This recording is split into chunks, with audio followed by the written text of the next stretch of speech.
ओम नमः ಶಿವಾಯ. ಭಾರತ್ ಮಾತಾ ಶಿವಶಕ್ತಿ ಅವತಾರ್. ಓಂ ಪಿತಾಶ್ರೀ ಶಿವ ತಂದೆಯ ನೆನಪಿದೆ.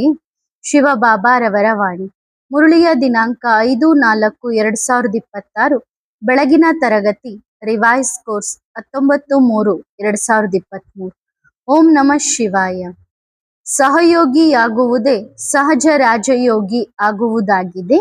ಮಕ್ಕಳಿಗೆ ಯೋಗವು ಹತ್ತದಿರಲು ಕಾರಣ ಮತ್ತು ಅದರ ನಿವಾರಣೆಯ ವಿಧಿಯನ್ನು ತಿಳಿಸಿ ಸಹಜ ಯೋಗಿಯನ್ನಾಗಿ ಮಾಡುವಂತಹ, ಅಂತಿಮ ಗಳಿಗೆಯವರೆಗೂ ಕೈ ಹಿಡಿದು ಮಾರ್ಗದರ್ಶನ ಮಾಡುವಂತಹ, ಅನೇಕರ ಭಕ್ತಿಯನ್ನು ಬಿಡಿಸಿ ಒಬ್ಬನ ಭಕ್ತಿಯನ್ನು ಮಾಡುವುದನ್ನು ಕಲಿಸುವಂತಹ, ಶ್ರೀಕೃಷ್ಣನ ಸಂಗಾತಿಯಾಗಲು ಮನಸ್ಸು, ಮಾತು ಮತ್ತು ಕರ್ಮದಿಂದ ಪವಿತ್ರರಾಗುವ ಶಿಕ್ಷಣವನ್ನು ನೀಡುವಂತಹ ಪರಮ ಶಿಕ್ಷಕ ಶಿವಬಾಬಾ ಹೇಳುತ್ತಾರೆ. ಒಳ್ಳೆಯದು. ಇಂದು ತಂದೆ ತಮ್ಮ ಸಹಯೋಗಿ ಮತ್ತು ಸಹಜಯೋಗಿ ಮಕ್ಕಳೊಂದಿಗೆ ಮಿಲನ ಮಾಡಲು ಬಂದಿದ್ದಾರೆ. ಎಲ್ಲಕ್ಕಿಂತ ಮೊಟ್ಟ ಮೊದಲು ಸಹಯೋಗಿ ಆಗಬೇಕಾಗುತ್ತದೆ. ಪ್ರತಿಯೊಂದು ಮಗು ಸಹಯೋಗಿ ಆಗಿದೆಯೇನು? ಸಹಯೋಗಿಯ ಗುರುತೇನು? ಸಹಯೋಗಿ. ಮತ್ತು ಯಾರು ಸಹಯೋಗಿ ಆಗಿರುತ್ತಾರೋ ಅವರೇ ಸಹಜ ಯೋಗಿ ಆಗುತ್ತಾರೆ. ಸಹಯೋಗಿ ಎಂದು ಯಾರಿಗೆ ಹೇಳಲಾಗುತ್ತದೆ? ತಂದೆಯ ಅತಿ ಮುದ್ದು ಮಕ್ಕಳು ಎಲ್ಲರೂ ಆಗಿದ್ದಾರೆ. ಇಂದು ತಂದೆ ಪ್ರತಿಯೊಬ್ಬ ಮಗುವಿನ ಹೃದಯವನ್ನು ನೋಡುತ್ತಿದ್ದಾರೆ. ಮಿಲನ ಮಾಡುವ ಖುಷಿಯೂ ಇದೆ, ಸಂಕಲ್ಪಗಳ ಬಿರುಗಾಳಿಯೂ ಇದೆ. ಆದರೆ ಬಾಪ್ತಾದ ಸಹಯೋಗಿ ಮತ್ತು ಸಹಜಯೋಗಿ ಮಕ್ಕಳೊಂದಿಗೆ ಮಿಲನ ಮಾಡಲು ಬಂದಿದ್ದಾರೆ. ಸಹಯೋಗಿ ಯಾರಾಗಿದ್ದಾರೆ? ಸಹಯೋಗಿ ಎಂದರೆ ಬರುವಂತಹ ಪ್ರಪಂಚದಲ್ಲಿ ಒಬ್ಬರಿಗೊಬ್ಬರ ಕೈ ಹಿಡಿದು ಒಬ್ಬರಿಗೊಬ್ಬರಿಗೆ ಸಹಯೋಗ ನೀಡಿ ಪುರುಷಾರ್ಥದಲ್ಲಿ ಮುಂದೆ ಕರೆದುಕೊಂಡು ಹೋಗುವುದು, ಮುಂದೆ ಬೆಳೆಸುವುದು, ಉಮಂಗ ಉತ್ಸಾಹ ತುಂಬುವುದು, ಗಳಿಗೆ ಗಳಿಗೆಯೂ ತಂದೆಯ ನೆನಪು ಮಾಡಿಸುವುದು, ಒಳ್ಳೆಯ ಕರ್ಮಗಳ ಕಡೆಗೆ ಗಮನ ಸೆಳೆಯುವುದು. ಇವರು ಸಹಯೋಗಿ ಮಕ್ಕಳಾಗಿದ್ದಾರೆ. ಸಹಯೋಗಿ ಯಾರು ಒಬ್ಬರಿಗೊಬ್ಬರ ಜೊತೆಗೆ ಸಂಸ್ಕಾರಗಳನ್ನು ಹೊಂದಿಸಿಕೊಂಡು ನಡೆಯುತ್ತಾರೋ, ಸಂಸ್ಕಾರಗಳ ಮಿಲನದ ನೃತ್ಯ ಮಾಡುತ್ತಾರೋ ಅವರು ಸಹಯೋಗಿ ಮಕ್ಕಳಾಗಿದ್ದಾರೆ. ಮತ್ತು ಆ ಸಹಯೋಗಿ ಮಕ್ಕಳೇ ಸಹಜಯೋಗಿ ಆಗಬಲ್ಲರು. ಏಕೆಂದರೆ ಯಾವಾಗ ಸರ್ವರ ಸಹಯೋಗ ಪ್ರಾಪ್ತಿಯಾಗುತ್ತದೆಯೋ, ಒಬ್ಬರಿಗೊಬ್ಬರ ಆಶೀರ್ವಾದ ಸಿಗುತ್ತದೆಯೋ, ಪರಸ್ಪರರ ಜೊತೆಗೆ ಸಂಸ್ಕಾರಗಳ ಮಿಲನದ ರಾಸ್ ನೃತ್ಯ ನಡೆಯುತ್ತದೆಯೋ, ಆಗ ಆ ಮಕ್ಕಳು ರಾಜಯೋಗಿ, ಸಹಜ ರಾಜಯೋಗಿ ಆಗುತ್ತಾರೆ. ನಂತರ ಅವರ ಬಾಯಿಂದ ಈ ಶಬ್ದ ಬರುವುದಿಲ್ಲ, ಯೋಗ ಹೇಗೆ ಮಾಡುವುದು, ಯೋಗ ಜೋಡಣೆ ಆಗುವುದೇ ಇಲ್ಲ ಎಂದು. ಯೋಗ ಜೋಡಿಸಲು ಮುಖ್ಯ ಕಾರಣವೇನು? ಒಬ್ಬರಿಗೊಬ್ಬರಿಗೆ ಸಹಯೋಗ ನೀಡದಿರುವುದು. ನಿಮ್ಮ ಖಾತೆಯಲ್ಲಿ ಆಶೀರ್ವಾದಗಳು ಖಾಲಿಯಾಗಿವೆ. ಆಶೀರ್ವಾದಗಳ ಖಾತೆ ಜಮಾ ಇಲ್ಲ ಎಂದ ಮೇಲೆ ಯೋಗಿ, ಸಹಜ ಯೋಗಿ ಹೇಗೆ ಆಗುವಿರಿ? ಆಗುವಿರಾ? ಆದ್ದರಿಂದ ಸಹಜ ಯೋಗಿ ಆಗಲು ಸಹಯೋಗಿ ಆಗುವುದು ಬಹಳ ಅವಶ್ಯಕ. ಸಹಯೋಗ ಯಾರದ್ದು? ನಾವು ಯಾರಿಗಾದರೂ ಯಾವುದೇ ವಸ್ತುವಿನಿಂದ ಸಹಯೋಗ ನೀಡಲು ಸಾಧ್ಯವಿಲ್ಲದಿದ್ದರೆ ನಮ್ಮ ಶಬ್ದಗಳಿಂದ ಮಾಡಬಹುದು, ನಮ್ಮ ಮಧುರ ವಚನಗಳಿಂದ ಸಹಯೋಗ ನೀಡಬಹುದು. ಅವರ ಬಹಳಷ್ಟು ಆಶೀರ್ವಾದಗಳು ನಿಮ್ಮ ಖಾತೆಯನ್ನು ತುಂಬಬಹುದು. ಹಾಗಾದರೆ ಸಹಜಯೋಗಿ ಆಗಬೇಕೇ ಅಥವಾ ಆಗಿದ್ದೀರಾ ಅಥವಾ ಒಂಟೊಂಟಿಯಾಗಿರಲು ಇಷ್ಟಪಡುತ್ತೀರಾ? ಅಂದ್ರೆ ಒಬ್ಬಂಟಿಯಾಗಿರಲು ಇಷ್ಟಪಡುತ್ತೀರಾ? ಯಾರೆಲ್ಲ ಒಂಟಿಯಾಗಿರಲು ಇಷ್ಟಪಡುತ್ತೀರಿ? ಯಾರೂ ಬೇಕಿಲ್ಲ, ಕೇವಲ ಒಬ್ಬರೇ ಇರಬೇಕು. ಅರ್ಥವಾಯಿತೆ? ಈ ಮಾತನ್ನು ತಿಳಿದುಕೊಂಡಿದ್ದೀರಾ? ಇಲ್ಲಿಯ ತನಕ ಇನ್ನೂ ತಿಳಿದುಕೊಂಡಿಲ್ಲವೇ? ಒಳ್ಳೆಯದು ಮಕ್ಕಳೇ. ಇಂದಿನ ದಿನ ನಿಮಗಾಗಿ ಮತ್ತು ತಂದೆಗಾಗಿ ನಿಮಗೆ ಬಹಳ ಭಾಗ್ಯದ ದಿನವಾಗಿದೆ. ಏಕೆಂದರೆ ಯಾರಿಗಾಗಿ ಇಷ್ಟು ತಪಸ್ಸು ಮಾಡುತ್ತಿದ್ದೀರೋ, ಇಷ್ಟು ಅಲೆದಾಡಿದ್ದೀರೋ, ಇಂದು ಆ ತಂದೆ ನಿಮ್ಮೊಂದಿಗೆ ಮಿಲನ ಮಾಡಲು ಬಂದಿದ್ದಾರೆ. ತಮ್ಮ ಶ್ರೇಷ್ಠ ಭಾಗ್ಯವನ್ನು ನೋಡಿಕೊಳ್ಳಿ, ತಮ್ಮನ್ನು ತಾವು ನೋಡಿಕೊಳ್ಳಿ. ನನ್ನಲ್ಲಿ ಏನು ವಿಶೇಷತೆ ಇದೆ ಎಂದು ಯೋಚಿಸಬಾರದು. ಕೇವಲ ನನ್ನ ಬಾಬಾ ನನ್ನಲ್ಲಿ ಯಾವ ವಿಶೇಷತೆಯನ್ನು ನೋಡಿದ್ದಾರೆ ಎಂದು ಯೋಚಿಸಬೇಕು. ತಂದೆಗೆ ಪ್ರತಿಯೊಂದು ಮಗುವು ಪ್ರಿಯವಾಗಿದೆ. ಅವನು ಎಷ್ಟೇ ಪಕ್ಕಾ ಸೇವಾದಾರಿ ಮಗುವಾಗಿರಲಿ. ಮತ್ತು ಯಾರು? ಬಲೆ ಅವರು ತಂದೆಯ ಕಾರ್ಯದಲ್ಲಿ ವಿಘ್ನ ಹಾಕುವವರಾಗಿರಲಿ. ತಂದೆಗೆ ಇಬ್ಬರೂ ಮಕ್ಕಳ ಮೇಲೆ ಪ್ರೀತಿ ಇದೆ. ಏಕೆಂದರೆ ತಂದೆಯಾಗಿದ್ದಾರೆ ಅಲ್ಲವೇ? ಹೌದು. ಪಕ್ಕಾ ಸೇವಾದಾರಿಯ ನಂಬರ್ ಏನಿದೆಯಲ್ಲ, ಅದು ಬಹಳ ಮೇಲಿರುತ್ತದೆ. ಯಾರು ಮನಸ್ಸಿನಿಂದ ಸೇವೆ ಮಾಡುತ್ತಾರೋ, ಯಾರು ಮನಸ್ಸಿನಿಂದ ಈ ತಂದೆಯ ಕಾರ್ಯದಲ್ಲಿ ಸಹಯೋಗಿ ಆಗುತ್ತಾರೋ, ಯಾರು ತಂದೆಯ ಕೈ ಹಿಡಿದು ತಮ್ಮ ಗುರಿಯ ಕಡೆಗೆ ನಡೆಯುತ್ತಾರೋ, ಬಾಬಾ ಸದಾ ಆ ಮಕ್ಕಳಿಗೆ ಸಹಯೋಗಿ ಆಗುತ್ತಾರೆ. ನೋಡಿ, ಸಮಯ ಕಳೆದು ಹೋಗಿದೆ. ಸಂಪೂರ್ಣ ಯಾತ್ರೆಯನ್ನು ಮುಗಿಸಿದ್ದೀರಿ. ಎಲ್ಲರೂ ಬಾರ್ಡರ್ನಲ್ಲಿ ಬಂದು ನಿಂತಿದ್ದೀರಿ. ಒಂದು ಹೆಜ್ಜೆ ಸತ್ಯಯುಗದ ಕಡೆಗೆ ಮುಂದಿಟ್ಟಿದ್ದೀರಿ. ಈಗ ಸಮಯವು ಸಮಾಪ್ತಿಯಾಗಿದೆ. ಅಂತಿಮ ಸಮಯದ ಕೊನೆಯ ಗಳಿಗೆ ಶುರುವಾಗಿದೆ. ಒಬ್ಬರಿಗೊಬ್ಬರ ಕಾಲು ಎಳೆಯಬೇಡಿ. ಯಾರು ಹಿಂದೆ ಉಳಿದಿದ್ದಾರೋ ಅವರ ಕೈ ಹಿಡಿದು ಮುಂದೆ ಕರೆದುಕೊಂಡು ಬನ್ನಿರಿ. ಒಬ್ಬರಿಗೊಬ್ಬರು ಪ್ರೀತಿ ತಂದೆ ಕಲಿಸಿದ್ದಾರೆ. ಮಧುರವಾಗಿ ಮಾತನಾಡುವುದನ್ನು ತಂದೆ ಕಲಿಸಿದ್ದಾರೆ. ಅಂದ್ರೆ ಪರಸ್ಪರ ಪ್ರೀತಿ ಕೊಡೋದನ್ನು ತಂದೆ ಕಲಿಸಿದ್ದಾರೆ. ಪರಸ್ಪರರ ಜೊತೆಗೆ ಮಾತನಾಡುವುದನ್ನು ತಂದೆ ಕಲಿಸಿದ್ದಾರೆ. ಮಧುರವಾಗಿರುವುದು ಸತ್ಯ ತಂದೆಯ ಜೊತೆ ನಡೆಯುವುದು.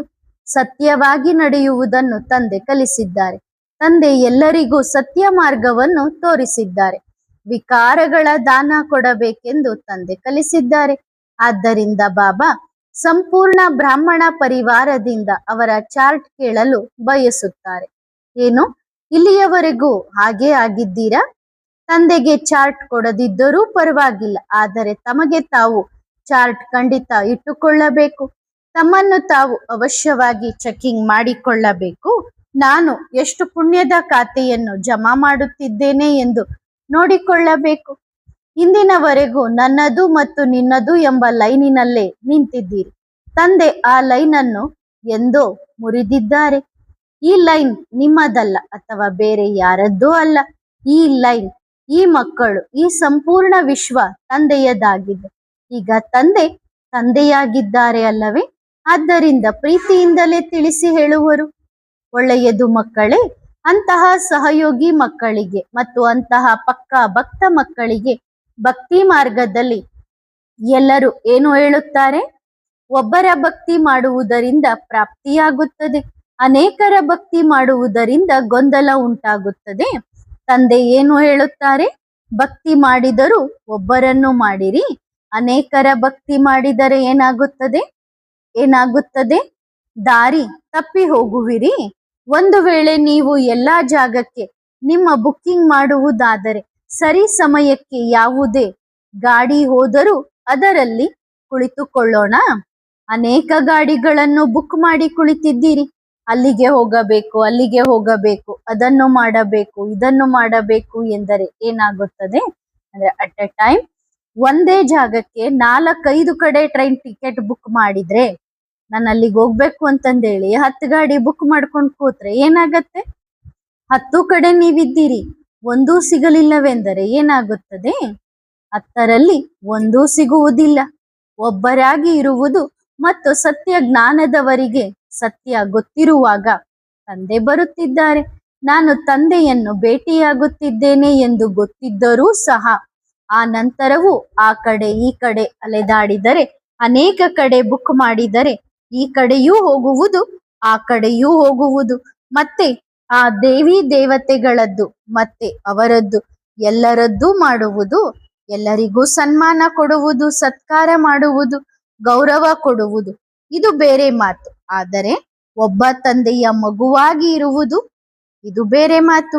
ಅದು ಭಕ್ತಿಯಾಗಿರಲಿ ಅಥವಾ ಜ್ಞಾನವಾಗಿರಲಿ, ಒಬ್ಬ ತಂದೆಯವರಾಗಿ ಇರುವುದು ಇದು ನಿಜವಾದ ಪ್ರೀತಿಯ ಗುರುತಾಗಿದೆ.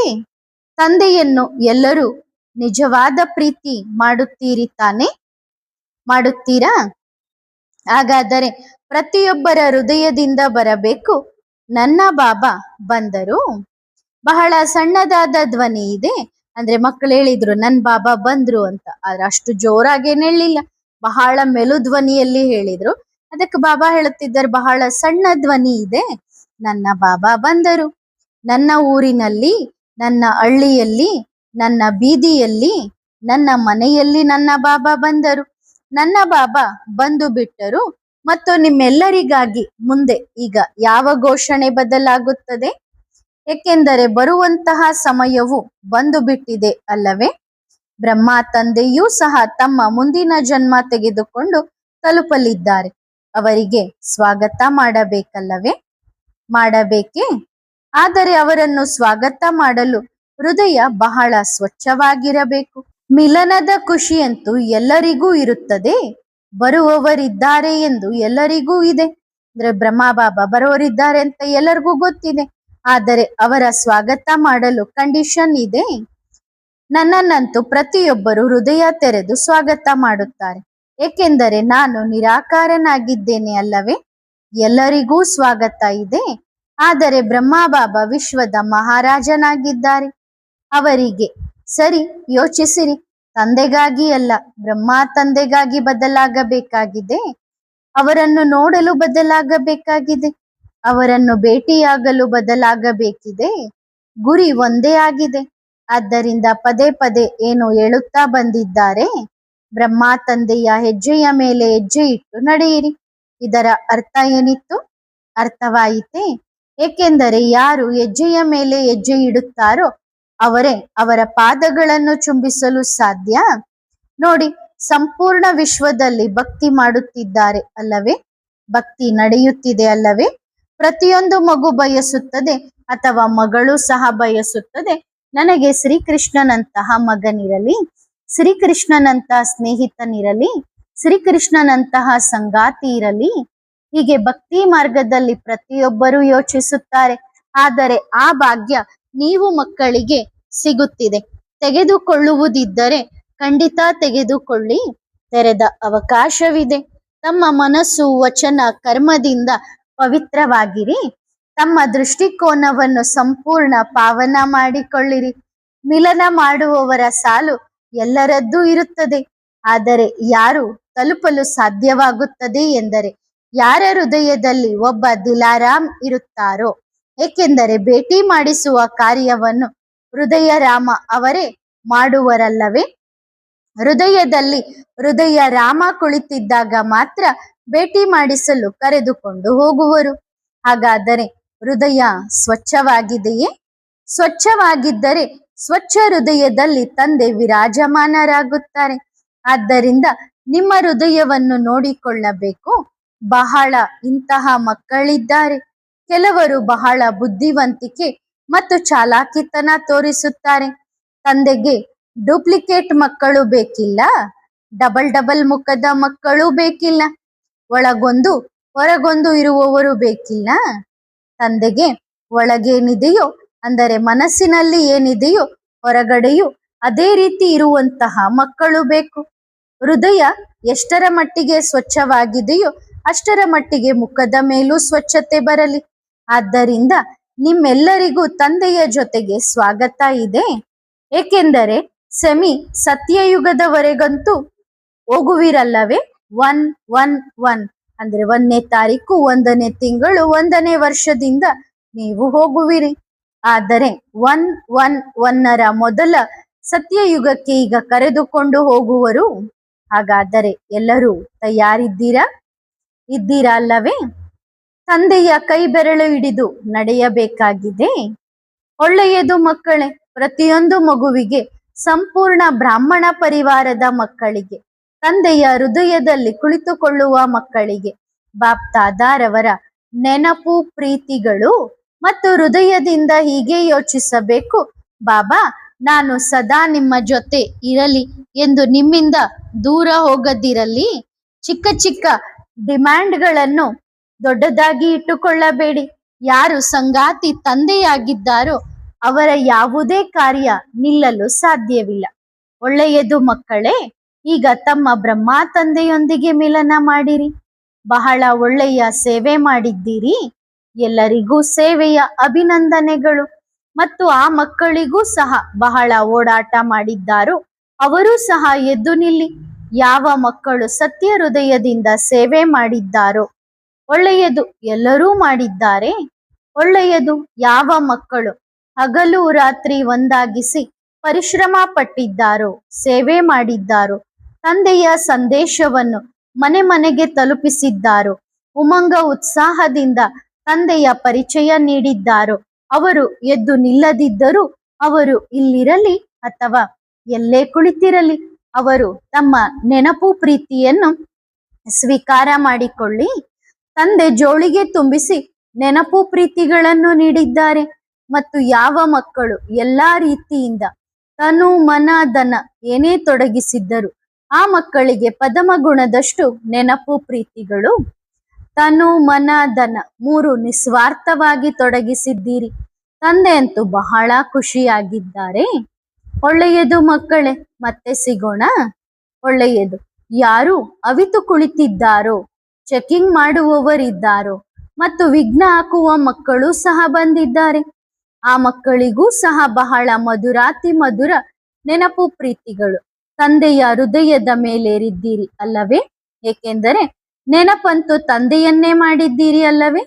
ಎಲ್ಲರೂ ಹೇಳುತ್ತಾರೆ ಇದು ಸರಿ ಇಲ್ಲ, ಇದು ಒಳ್ಳೆಯದಲ್ಲ.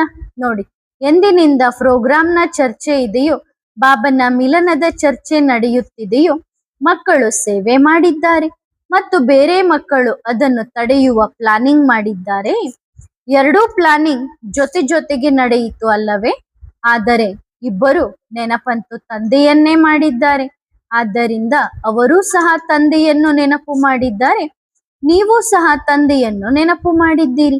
ಆದ್ದರಿಂದ ಆ ಮಕ್ಕಳಿಗೂ ಸಹ ಹೃದಯದ ನೆನಪು ಪ್ರೀತಿಗಳು.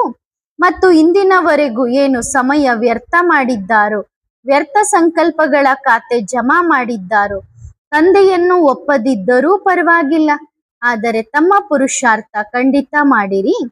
ಏಕೆಂದರೆ ಇದರಲ್ಲಿ ತಂದೆಯ ನಷ್ಟವಿಲ್ಲ, ತಂದೆಯ ಮಕ್ಕಳಿಗೂ ನಷ್ಟವಿಲ್ಲ. ಯಾರು ವ್ಯರ್ಥ ಯೋಚಿಸುತ್ತಾರೋ, ಯಾರು ವಿಘ್ನ ಹಾಕುತ್ತಾರೋ ಅವರಿಗೆ ನಷ್ಟವಾಗುತ್ತದೆ. ಗಾದೆಯ ಮಾತು ಸರಿಯಾಗಿದೆ ತಾನೆ? ಯಾರು ಮಾಡುತ್ತಾರೋ ಅವರು ಪಡೆದುಕೊಳ್ಳುತ್ತಾರೆ. ಯಾರು ಎಂತಹ ಕರ್ಮ ಮಾಡುತ್ತಾರೋ ಅಂತಹ ಫಲ ಪಡೆದುಕೊಳ್ಳುತ್ತಾರೆ. 1 ಪಟ್ಟಲ್ಲ 1000 ಪಟ್ಟು ಪಡೆದುಕೊಳ್ಳುತ್ತಾರೆ. ಇಂದಲ್ಲ ನಾಳೆ ಪಡೆದುಕೊಳ್ಳುತ್ತಾರೆ ಮತ್ತು ನಂತರ ನೆನಪು ಬರುತ್ತದೆ. ಆಗ ಅಯ್ಯೋ ಹೌದಲ್ಲವೇ, ಈ ಶಿಕ್ಷೆ ಆ ಪಾಪ ಕರ್ಮದ್ದಾಗಿದೆ ಎಂದು. ಆದರೆ ನಂತರ ಪಶ್ಚಾತ್ತಾಪ ಪಡುವುದರಿಂದ ಏನು ಲಾಭ? ಆಟವಂತೂ ಮುಗಿದು ಹೋಯಿತು. ಆದ್ದರಿಂದ ಪ್ರತಿಯೊಂದು ಮಗುವಿಗೆ ನೆನಪು ಪ್ರೀತಿಗಳು. ತಂದೆ ಯಾವಾಗಲೂ ಮಕ್ಕಳಿಗೆ ಸರಿಯಾದ ಮಾರ್ಗ ತೋರಿಸುತ್ತಾರೆ. ಸರಿ ತಾನೆ ಮಕ್ಕಳೇ? ಮತ್ತೆ ಸಿಗೋಣ. ಆತ್ಮಿಕ ಮಕ್ಕಳು ಆತ್ಮಿಕ ತಂದೆಗೆ ಮಾಡುವ ನೆನಪು ಪ್ರೀತಿ ಮತ್ತು ನಮಸ್ತೆ. ಧನ್ಯವಾದ ಬಾಬಾ, ಶುಕ್ರಿಯಾ. ವರದಾನ: ರಾಯಲ್ ಆತ್ಮಾಭವ. ನೀವು ಮಕ್ಕಳು ದೈವಿ ರಾಜವಂಶಿ ರಾಯಲ್ ಆತ್ಮಗಳಾಗಿದ್ದೀರಿ. ಹಾಗಾದರೆ ಸದಾ ನಿಮ್ಮನ್ನು ಇಂತಹ ರಾಯಲ್ ಆತ್ಮರೆಂದು ತಿಳಿದುಕೊಳ್ಳುತ್ತೀರಾ? ರಾಯಲ್ ಆತ್ಮಗಳ ವಿಶೇಷತೆಗಳು ಏನಿರುತ್ತವೆ? ರಾಯಲ್ಟಿಯ ವಿಶೇಷತೆಯು ಜೀವನದಲ್ಲಿ ಹೇಗೆ ಬರುತ್ತದೆ? ಇದಕ್ಕಾಗಿ ವಿಶೇಷವಾಗಿ ಏನು ಮಾಡಬೇಕು? ಕೇವಲ 2 ವಿಷಯಗಳನ್ನು ನೆನಪಿಟ್ಟುಕೊಳ್ಳಿ. 1, ಸದಾ ನಿಮ್ಮನ್ನು ವಿಶೇಷ ಆತ್ಮವೆಂದು ತಿಳಿದು ಪ್ರತಿಯೊಂದು ಸಂಕಲ್ಪ ಅಥವಾ ಕರ್ಮವನ್ನು ಮಾಡಿರಿ. 2ನೇ ವಿಷಯ, ಸದಾ ಪ್ರತಿಯೊಬ್ಬರಲ್ಲಿಯೂ ವಿಶೇಷತೆಗಳನ್ನು ನೋಡಿರಿ. ಪ್ರತಿಯೊಂದು ಆತ್ಮದಲ್ಲಿಯೂ ವಿಶೇಷ ಆತ್ಮದ ಭಾವನೆಯನ್ನಿಟ್ಟುಕೊಳ್ಳಿ. ಜೊತೆ ಜೊತೆಗೆ ವಿಶೇಷರನ್ನಾಗಿ ಮಾಡುವ ಶುಭ ಕಲ್ಯಾಣದ ಕಾಮನೆಯನ್ನಿಟ್ಟುಕೊಳ್ಳಿ. ಸದಾ ಒಂದು ವಿಷಯದ ಬಗ್ಗೆ ಅಟೆನ್ಷನ್ ಇಟ್ಟುಕೊಳ್ಳಿ. ಯಾವ ಅವಗುಣ ಅಥವಾ ದುರ್ಬಲತೆಯನ್ನು ಪ್ರತಿಯೊಂದು ಆತ್ಮವು ಬಿಡುವ ಪುರುಷಾರ್ಥ ಮಾಡುತ್ತಿದೆಯೋ ಅಂತಹ ಇತರರು ಬಿಟ್ಟಿರುವ ವಸ್ತುವನ್ನು ಸ್ವಯಂ ಎಂದಿಗೂ ಧಾರಣೆ ಮಾಡಬಾರದು. ಅಂದ್ರೆ ಬೇರೆಯವ್ರು ಯಾವುದೋ ಒಂದು ಕೆಟ್ಟ ಗುಣನ ಬಿಟ್ಟಿದ್ದಾರೆ, ಅದ್ರ ಗುಣಗಾಯನನ ಮಾಡ್ತಾ ಮಾಡ್ತಾ ನಾವು ಅದನ್ನ ಧಾರಣೆ ಮಾಡಬಾರ್ದು. ಇತರರು ಬಿಟ್ಟಿರುವ ಅಥವಾ ಎಸೆದಿರುವ ವಸ್ತುವನ್ನು ತೆಗೆದುಕೊಳ್ಳುವುದು ಈಶ್ವರಿಯ ರಾಯಲ್ಟಿ ಅಲ್ಲ. ಒಳ್ಳೆಯದು. ಓಂ ನಮಃ ಶಿವಾಯ.